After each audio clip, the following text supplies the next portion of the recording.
जय श्री कृष्ण वैष्णव। पिछली बार की श्रृंखला में हमने निसाधनता के बारे में कई चीज़ों के ऊपर चर्चा करी। उसको आगे बढ़ाते हुए हमने ये जाना कि पूरी सेवा जो राग भोग श्रृंगार की सारी निसाधनता के निशानी पर टिकी है। उसकी श्रृंखला को आगे बढ़ाते हुए कुछ समय तक अब हम सत्संग प्रभु की जो अष्टयाम सेवा है उसके ऊपर करेंगे। तो श्री महाप्रभु जी का नाम लेके इस सत्संग को आगे बढ़ाते हैं। सबसे पहले निज मंदिर में जाके निज मंदिर के सबसे पहले दंडवत करे जाते हैं।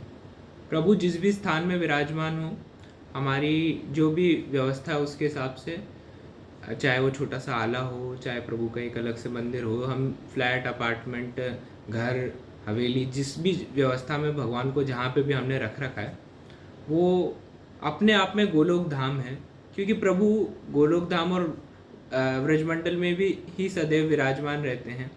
तो जिस छोटे से आले में भी प्रभु विराजमान है तो ये उसका ही स्वरूप है। ये प्रभु का ऐश्वर्य है कि प्रभु सोने के डबरा में भी आरोगते हैं, तो प्रभु छोटे छोटे दोने के पत्तलों में भी आरोगते हैं। आने पात बनाए दोना दिए सपन को बाट। प्रभु दोनों में ही उतने एक ही अवतार कार्य में एक ही समय पे नंदालय में सोने और चांदी के डबराओं में भी आरोगते थे और पत्तलों में भी आरोगते थे, क्योंकि ये प्रभु का तेजस्व है और ये प्रभु का ऐश्वर्य है कि प्रभु दोनों ही चीज़ों को उतनी ही आसानी और सरलता से स्वीकार करते हैं। तो प्रभु जहाँ भी विराजमान है, छोटा सा आला हो, जो भी हमारी व्यवस्था चल रही है उस हिसाब से जो भी निज मंदिर हो, उस निज मंदिर के सबसे पहले दंडवत करने चाहिए, क्योंकि वो स्वयं गोलोक धाम और ब्रजमंडल का स्वरूप है। शांता पादोप स्पर्शम माने हमें ये मन में भाव लाने कि हम ब्रजमंडल के अंदर प्रवेश करने जा रहे हैं। तो शांता पादोप स्पर्शम माने मेरे चरण नहीं, मेरे पाँव जब इस ब्रजमंडल के अंदर पड़ रहे हैं तो ब्रजमंडल स्वयं प्रभु का ही स्वरूप है, तो प्रभु को श्रम ना हो, इसीलिए मैं शांति से अपने पाँव को इस जगह पे रखूं प्रभु की सेवा के निमित्त, और इस जगह को दंडवात और प्रणिपात करूं। इसके बाद सबसे पहले सोहनी की तैयारी करी जाती है, और सोहनी जो है वो अपने आप में शोधीकरण है। जो रजकण पूरे निज मंदिर को गंदा कर देती है, उन सबको धीरे धीरे सोहनी से साफ करना। इस सोहनी की सेवा करते करते मन के जितने रजोगुण हैं उनको सबसे पहले निवृत्त करना। प्रात समय उठी ब्रजवाला, गावत मंगल गीत रसाला, अपनी अपनी मतनिया दोवे, अपनो अपनो दयो बिलो। सबसे पहले प्रात समय वो जागृत अवस्था में उठना कि प्रभु की सेवा के लिए मेरा जन्म हुआ है, यह प्रात समय में उठना है।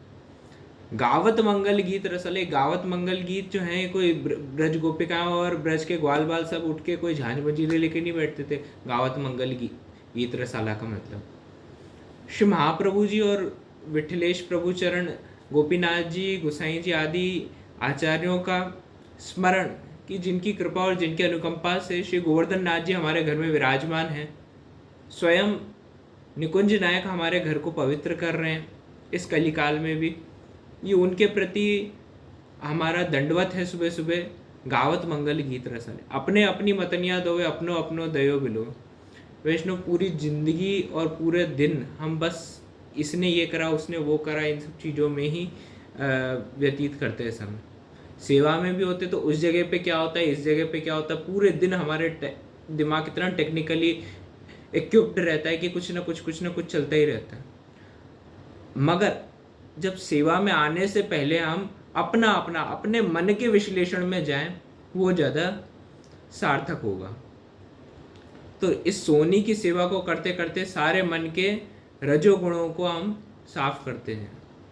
उसके बाद मंदिर वस्त्र करे जाते हैं। मंदिर वस्त्र जो है वो तमोगुण जो है उनकी निवृत्ति हेतु करे जाते हैं, और पंच पर्वा अविद्या जो जीव में व्याप्त होती है उसकी निवृत्ति के लिए करे जाते हैं।